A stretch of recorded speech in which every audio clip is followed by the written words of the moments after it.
I got to do some fun shit this year. I got to do some cool things. I got to go down to Mexico and do shows for the first time. That was fun for me. You know, they flew me down to Cancun like a classy prostitute. You know, some guy in a Hyundai picked me up, and I was like, "Oh, this is nice. Where are you taking me?" I got down there, and everything was going fine, except there were these 5 really angry Mexican women in the front row. So after the show, I went up to them and I was like, "Hey, ladies, is everything okay?" And they were like, "Yeah, we just kind of thought the whole show was going to be in Spanish." And I was like, "Oh, my name's Brad Kofman." I don't know why you thought that. No refunds. That's on you. That's on you. And I started asking people where they were from because I was curious. I was like, "Where you guys from?" They're like, "We're from here." I was like, "Cool. Where you guys from?" They're like, "We're from London." I was like, "Great, welcome to Cancun." And I asked this other couple, I was like, "Where you guys from?" They go, "Oh, we're from here." And I was like, "Yeah, but like originally?" And they go, "Well, no, we moved down here 2.5, 3 years ago. We're from South Texas. We're expats." And I'd never heard that term before. I asked them, I was like, "What is an expat?" And they explained it to me. Apparently, expat is this cool little term that Americans use to get out of being called immigrants.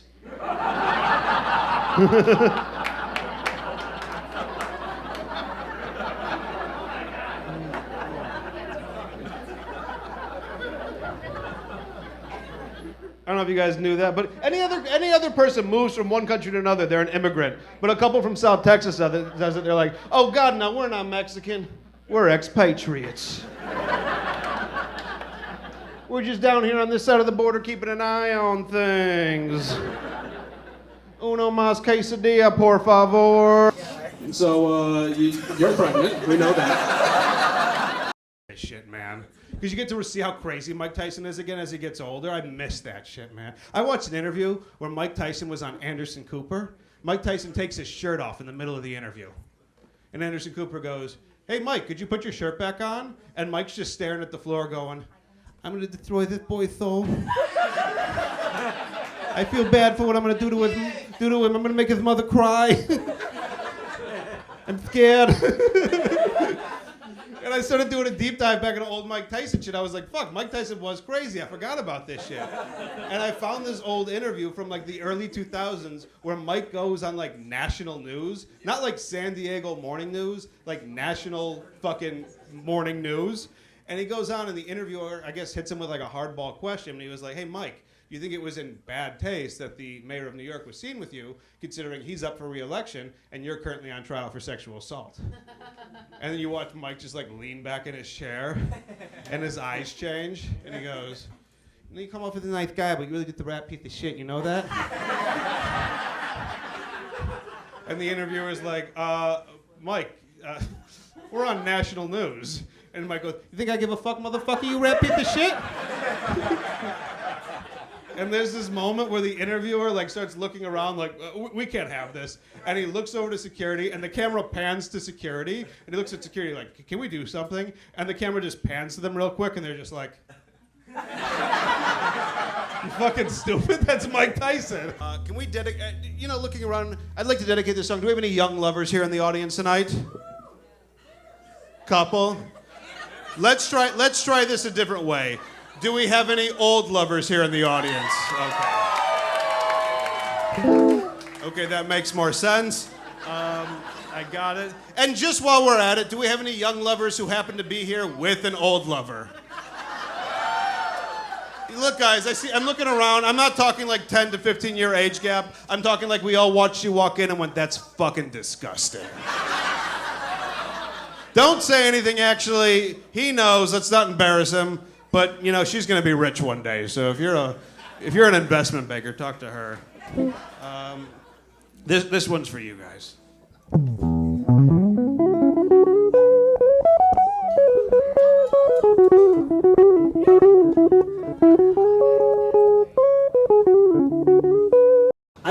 I like the access, don't get me wrong.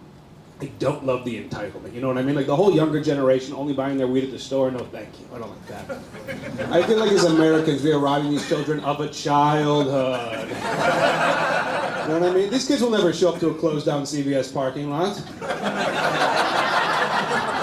They'll never get into the back of an old 1997 Grand Am with no hubcaps, a childhood. Talked to some paranoid dude who's like, hey, how much pizza do you want? And you have to sit there and be like, I'll have an eighth of pizza, please. I don't know why every shitty drug dealer did that to me growing up. Like, who did they think we were employing? The world's worst FBI agent? Just a dude in a surveillance van nearby, like, yeah, I don't know what's going on, Rick. I think we got bad intel. Dude who sold no marijuana, but he sold 8 3/4 pizza. What do you want to do, buddy? Nothing's happening here. Soy el fuego que ya me mujer, el Mustafa de Ratatouille, el Castillo. I don't know if you figured it out, but I don't speak any fucking Spanish. Like, not a word. But it's fun to fake. It's really easy. You just throw a couple keywords in there, you know, like a few yo soys here and there, maybe a mama, papa, sprinkling a Guadalupe every once in a while. El Castillo de Rume de Soy, el Mustafa de Rata de Papa, el Elayo de Mastifo yo, me gusta de Guadulape, Aranta de Fa Diablo. And now you speak Spanish if you didn't before, so yeah, there you go. Yeah, thanks. Sister, she's younger, she's 24 now. She's only bought her weed at the store. She started smoking later in life, she's only bought it at the store. And I see how she's different, she can't hang. Like the other day, she can't. The other day I called her, and I was like, hey, and she goes, why are you calling me? I said, because I have a question. She goes, talking on the phone gives me anxiety, and she hung up. What the fuck is this? She can't talk on the phone? It's a basic life skill. You fucking idiot, talk on the phone. So I called her back 96 more times. I was like, fuck this, you know what I'm saying? I can't have this in my family.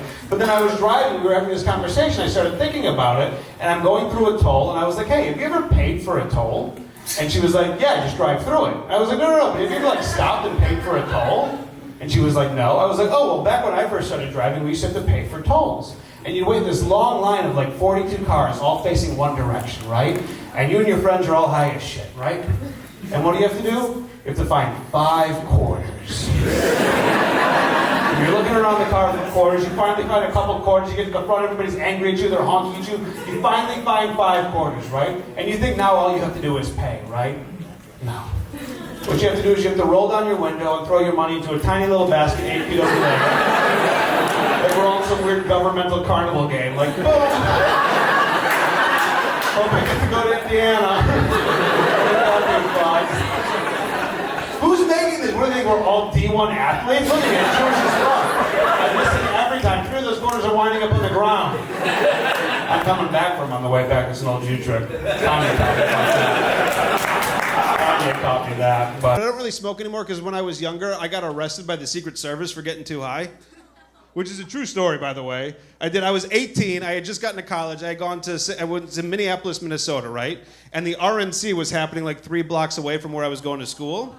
And my dad calls me, he goes, I heard the RNC is happening, don't leave your house, and if you have to, don't take anything from anybody. And I was like, stupid advice. I hung up the phone, I went outside, and there's so much free shit during a convention like that, right? There's posters, there's food, there's movies, there's all this shit. So this guy hands me a poster, he's like, yeah, you want it? And I was like, fuck yeah, I don't have anything in my walls. I open it up, it says George Bush is a murderer. I was like, whatever, I'll put it on the wall. Some guy hands me a DVD, it says Freedom to Fascism. I was like, is Gerard Butler in this? He's like, yeah. Put it in my pocket, right?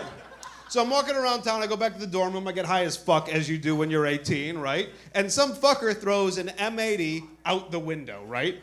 Out the window during the RNC. So what happens? Secret Service just swarms the area, obviously. And we all go down to investigate. And I don't know if you've ever been high around police when you're young and you're trying not to act high. I'm standing there doing one of these. And they immediately look at me, they're like, of course you, yes you. Fucking in the van. They zip tie me, they throw me in the van, they leave me alone for a while, and these cops come in, and they're mean. They're mean fuckers. They come in, they start yelling at me. They're like, who are you working for? Where's the bomb? And I was just like, I don't know. And then finally they leave, and this nice guy comes in. He's like, hey, are they treating you okay? Everything going all right? And I was like, yeah. And then he leaves, and the mean guys come back in. I go, oh, I know what this is. This is good cop, bad cop.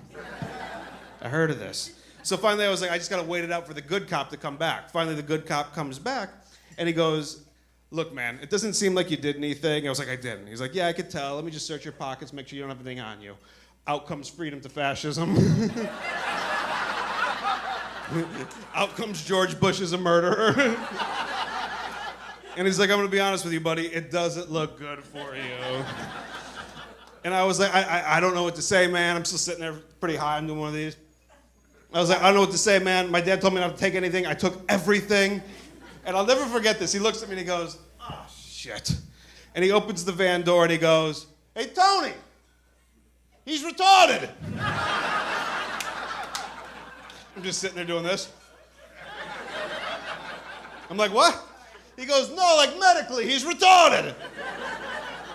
I almost died the other week. I was on a flight from New York, or Chicago to New York, actually. I was going from Chicago to New York. We get up in the air. Weather's kind of bad, but it's fine. We're supposed to have landed by now, right? And the pilot comes on over the intercom and he goes, due to weather, we're going to have to circle the plane for about 35 minutes. And we go, okay, whatever, not that big of a deal, shit happens. 2 hours goes by. 2 hours, the pilot comes back on, and he goes, we circled too long. Now we're out of fuel. We're going to have to divert the plane to Harrisburg, Pennsylvania. And we're like, Harrisburg, Pennsylvania? What the fuck is going on? And as we're all like trying to figure out what's happening, this lady 6 rows behind me, she just goes, they ain't telling us something. First it's the weather, now it's the fuel, somebody's lying. And in unison, the whole plane starts talking. Yeah, somebody is lying. What the fuck's going on? We start texting people on the ground and shit. We find out there's a ground stop in New York. We don't know why. That's why the plane to go to Pennsylvania, but they weren't going to tell us that, right? So we figure out there's a ground stop in New York. We're going to Pennsylvania. All of a sudden, this guy puts it together, I guess. He stands up on the plane and he goes, hey, you guys remember during 9/11 when that one plane went to Pennsylvania to crash to the ground? I think that might be what's happening right now. We all start freaking out, right? We're all pretty fucking nervous. So we start flying into Harrisburg, Pennsylvania. We're getting kind of low to the ground. I don't know if you've ever been there. There's nothing there. There's not much there. It's the middle of fucking nowhere. We're all thinking this. And then this lady 6 rows behind me goes, where the fuck they taking us? I don't see a town. I don't see a goddamn airport. This is fucking Farmville. And we all start getting nervous. We go, yeah, I don't see an airport either. What's happening?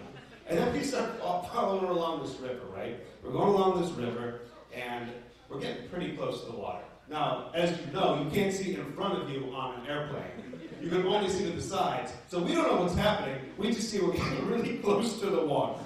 We're getting nervous. We're getting pretty low. We're like maybe 10 to 15 feet off the ground. Like I can see fish in the water and shit. We're not supposed to be this close to the water. We're all nervous. It gets pretty quiet. And then this lady 6 rows behind me just goes, we gonna crash in the water! Everybody starts screaming. Pandemonium ensues. It's fucking wild. This is the part that I didn't know we knew that kind of impressed me. In that moment, we all put our hands in front of the seat in front of us and just started screaming, brace, brace, brace, in unison. I was like, who taught us this? This wasn't part of the seatbelt oxygen mask instructions. Why do we all know this? This is too much information for me to know right now. And then the plane comes down, it lands safely at this middle of nowhere fucking airport, but it was an airport because there was a runway in front of us. And we're all relieved. We're all like, thank God we didn't die. People are like calling their parents and like their kids and crying and shit. And then the pilot comes on over the intercom and he goes, we're going to be stuck on the tarmac for about 8.5 hours. And then we all go, what? And then this lady 6 rows behind me just goes, you should have killed us, motherfucker! You could do other languages, so you could do French. French is a fun one to fake. You just throw J's in front of shit. This is French.